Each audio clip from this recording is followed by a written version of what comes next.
be here. Thank you. So I want to talk about as I see it, if there's a woman in the relationship, then the most important ingredient in the relationship, which is the woman.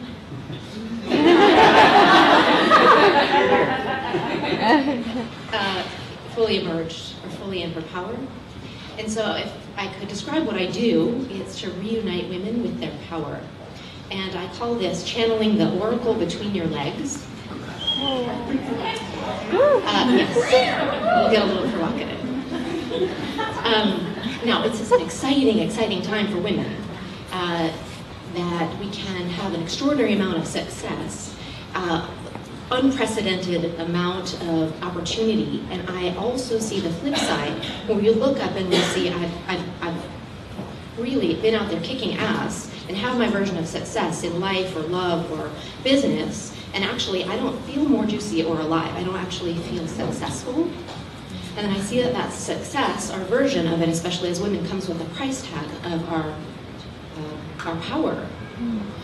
And I don't think this is just sad, I think it's an epidemic.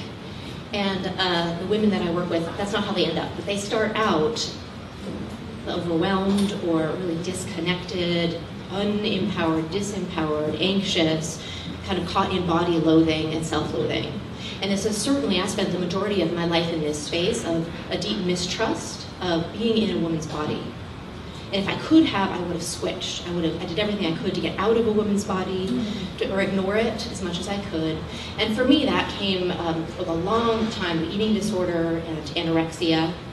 And at a certain point, I weighed about 95 pounds on this frame, which it's some are thinner than others. It's just that I got there by an incredibly punishing, self-negating way of being in the world, and of exercising up to 6 hours a day and eating only the amount that would fit in a fist. And I had a real starving artist mentality, just was hell-bent on under-earning and struggling.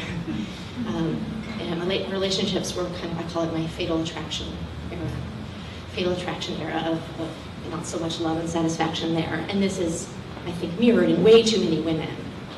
So I want to start with a story. I'm going to retell an Edgar Allan Poe tale to give us a sense of why this is and the way out as I see it.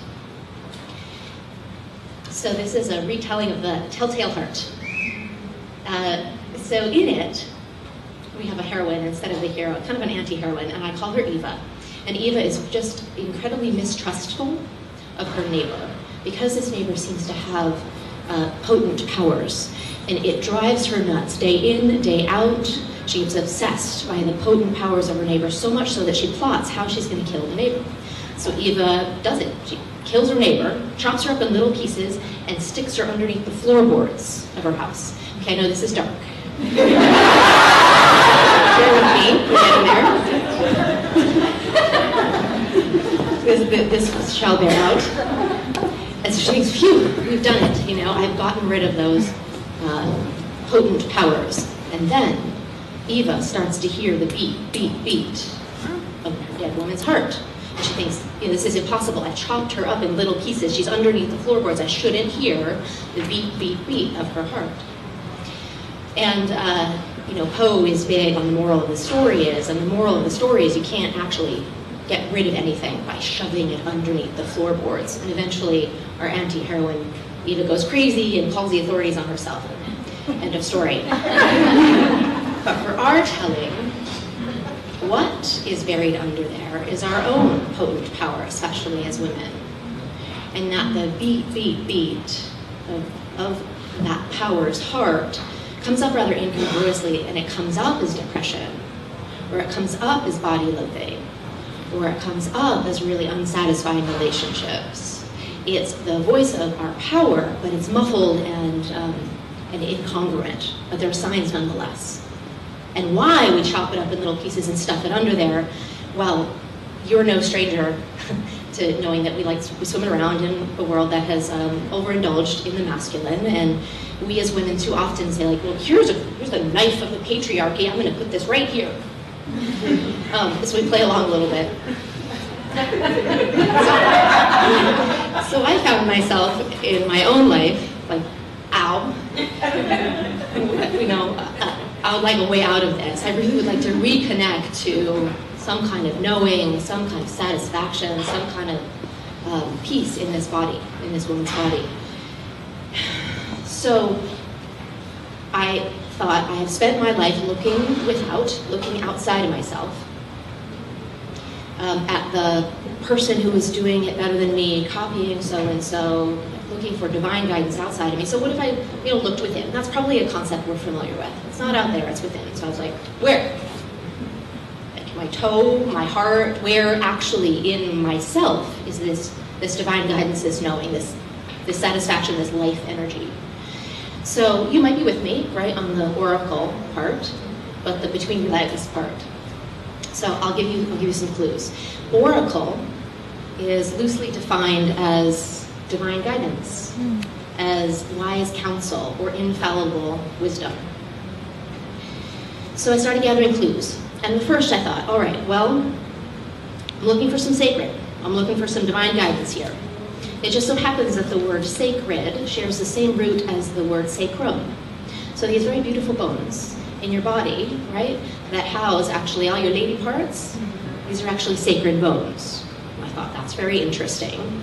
This, like, down there, my genitals might be sacred. It just so happens, another clue, the word genitals is the same root as genesis, to begin, to create. So it is no accident that the very lady parts that can create life itself are housed in these sacred bones. And I thought, wow, down there, that's a lot more attention than I ever gave down there, right? And this word that most of us use reminds me a little bit of down under, like Australia. And it just so happens that, there were Aboriginal people in Australia before the white people got there, but the white people that were brought there were the convicts from England. So all the little pieces, all that stuff they didn't want to deal with, they just put under the floorboards down there in Australia. So another clue came when I was studying holistic nutrition way back. And the Chinese 5-element theory divides the body from the belly button down and the belly button up and matches foods with it that really would nourish the body from the reproductive organs, genitals, etc., heart, and divides it with foods that grow from the ground down and the ground up. So things like leafy green vegetables are really great for your heart, and things like rutabagas and turnips and carrots.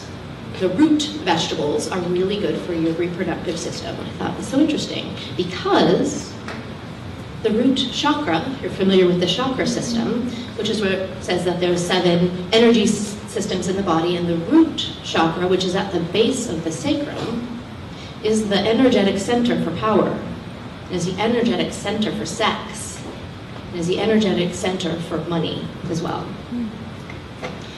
And the last clue that I gathered was in starting to admit, okay, maybe the lady parts have something to do with it, and finding out that actually a beautiful word in Sanskrit for lady parts called yoni translates as the gateway to life. And if you think about it, none of us got here except through someone's yoni. If it wasn't actual, there's other ways out, but literally or figuratively, we all got here through that gate of life. And in fact, in temples, in times when goddesses were worshipped just as much as gods, that the entrances to temples either had a symbol of a yoni or actually were a symbol of a yoni. You had to pass through the symbol of this life-giving element to worship. So I started to put the clues together, and I thought, well, sex energy could be sacred, and that's creative energy, and that's what's life itself, which is the most sacred thing that there is. So then maybe this life-making spot on my body is key, hence the oracle between your legs. So I started to give it a shot. Okay, what the heck? It's not been working so well with me looking for guidance out there, so let me ask. So I started small, and I just said, okay, oracle, went to the grocery store, which produce item would you like? And I would just gravitate to the guava. And when I got say, okay, Oracle, do we turn right or left at the stoplight? Where's the parking spot? You know, follow the guidance there. I started to get my Oracle feet underneath me. And I remember an instance where my husband was looking to buy a company, and he'd just come from the meeting where they had looked through all the financials and profit and loss statements, and he was thinking it was a great move, and he said, well, what does your Oracle think? I said, no. Not the first time that my Oracle had a piece of advice that flew in the face of rational wisdom. And it turned out the next day he found out that they were lying, the information had been misrepresented, and if he had made that financial decision, it would have been a disaster. And lately, I've kind of got this going, right? In my latest program, my latest offering, where I work with women to help them channel the Oracle between their legs, it's called the Embodiment Experience.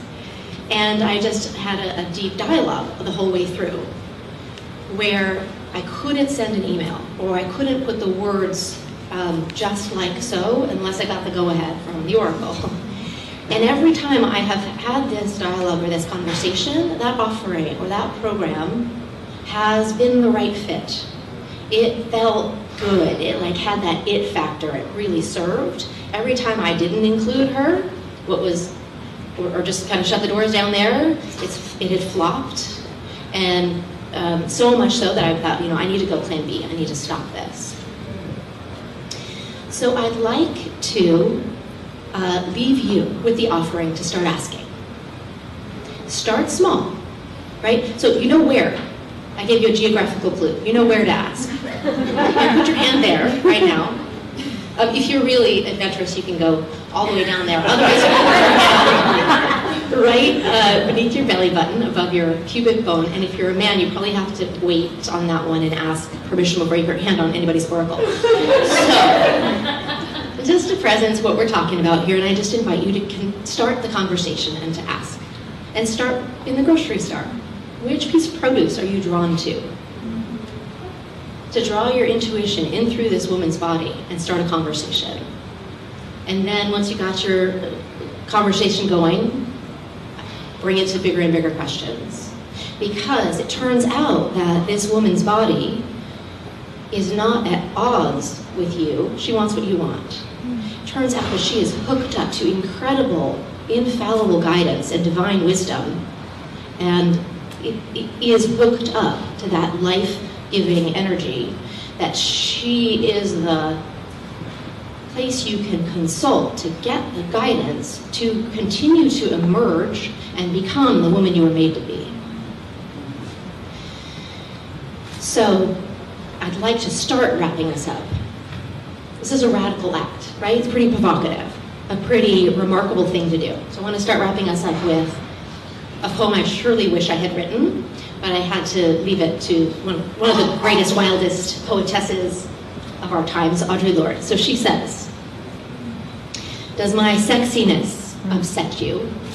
Does it come as a surprise that I dance like I've got diamonds at the meeting of my thighs? And one last clue before I let us all go is, just in case you might be about to toss this all out as a bit too provocative, a bit too profane, the word profane or profanity, the root of pro means outside, the root of fanus, vanity, profane, fanus means temple. So the word profanity means that which has been cast outside of the temple. So I do invite you and offer you to bring back into your wise, sexy, powerful woman's body that which has been buried under or cast out for you for way too long. Thank you.